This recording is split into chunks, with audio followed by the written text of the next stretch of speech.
And we have Duncan Stewart. Hi, Duncan. Do I walk in front of the Yes. camera now? Okay. We're really happy to have you today. Happy to be here in Montreal for the global launch here. Streaming live out to the whole world. I picture thousands of people all over the world watching you stream, you know. So I think it's great and really happy to have you today. So we have a few questions. I know you can't reveal what you're going to talk about in a few minutes, but I think people want to know what to expect. I mean, what kind of direction are today's predictions are going to go for 2010? So last year was all about the economy, and that just dominated the conversation, as it should have. This year it's a little bit more of a mixture. We have some really bright spots. So we're going to be talking about some technologies. One example, a company growing 400% year over year. So, and you know, that's pretty good. That would be pretty good even in good times, let alone coming out of a recession. Other stories, we're actually going to be poking the bubble on a couple of technologies that some people think are doing really well, that we're a little more skeptical. Coming out of a recession, I think it's easy to assume that everything is going to bounce back. And actually, some of the things that have been hurt by this recession are going to stay hurt for years to come. And I know that's not a happy message, but maybe it's an important one to get out as we just start 2010.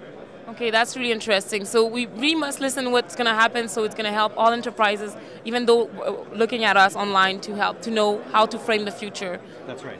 So we have another question for you. So if we go back to last year's predictions, how accurate were they?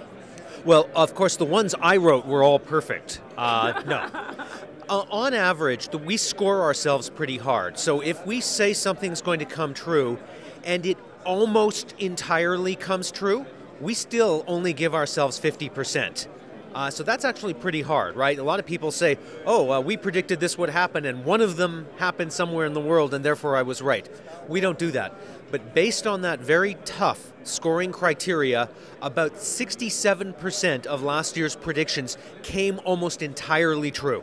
So that's about 2/3. So we're pretty happy. You know what? I got to be honest. I don't know if we're going to be able to do that well again this year. But I hope we will, and we'll see. Yeah, and why is that? It's just hard to be that accurate. The predictions we're making are not obvious ones. Newsflash, the sun is going to rise in the east. January in Montreal, there's going to be a little bit cold. These are not hard predictions to make. The predictions that Deloitte is trying to make are counter-consensus. They have precise numerical targets. So we think that it's very hard for us to be 2/3 right every year. Great. So I think many people, without revealing enterprises, could you give us an example of how a prediction was useful to an ex-enterprise? From last year, you mean? Yes. Oh, we had some great conversations with companies. Probably the biggest one was our discussion on Enterprise 2.0. I mean, you and I always love talking about social media. But the idea that social media wasn't just going to be Facebook for you and I, but it was going to be a tool that big companies could use.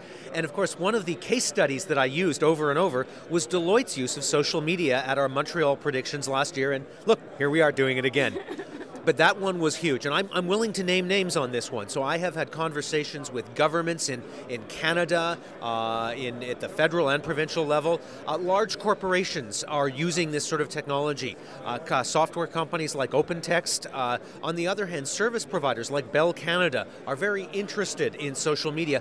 But that's not just a Canadian conversation. When I was over in France, I had some fascinating conversations with the French phone company, France Télécom Orange, talking about the use of social media inside their corporation. So I'd say that was the one that was maybe the biggest use for corporations in 2009. So it was a big bet last year. Oh, it was.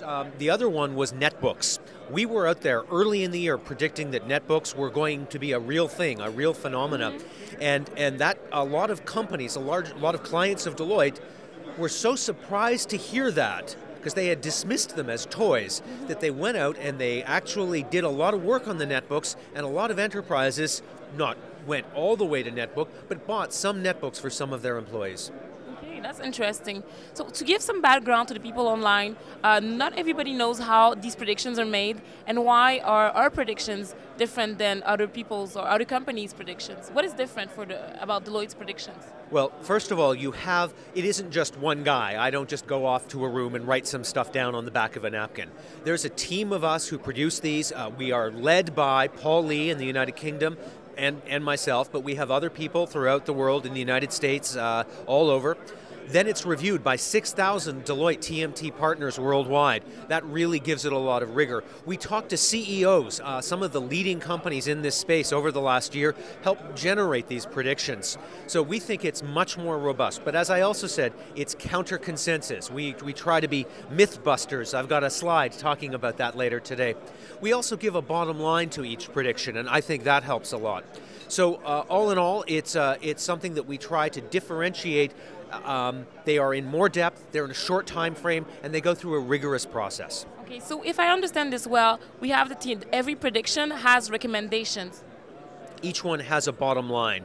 Here's what's happening, and here's some of the things you might want to do about that. Okay, this is great. So last question, because I know you have to go and mingle, and you have to start I don't have to mingle, I have to start talking.